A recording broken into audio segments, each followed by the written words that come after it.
incomodando. Bom dia, Pepinho querido. Bom dia, Cabação. E aí, Borges? Tudo pronto para um bom dia? Um bom dia pra você também, JF. Bom dia, Priscila. Bom dia, Borges. Bom dia pra você também, Gilmar. Bom dia, galera.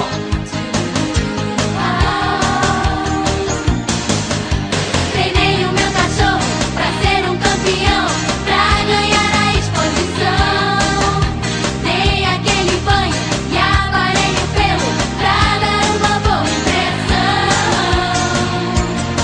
Fiz o dog na escolinha, de pompom e gravatinha. Foi aquele corre, corre, que sensação. Quem diria o meu cãozinho chegaria de mansinho e seria um novo astro na televisão. Ele é um colosso, eu não largo o osso, e de dona eu já virei fã. Ele é um colosso e vem me acordar de manhã. Ele é um colosso, eu não largo o osso, e de dona eu já virei fã. Ele é um colosso e vem me acordar de manhã.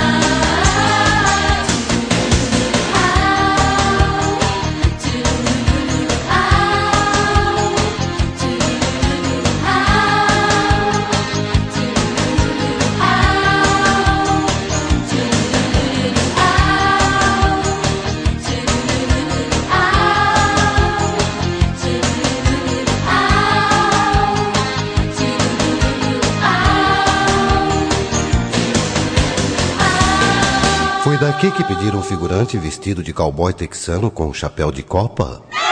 Então tá.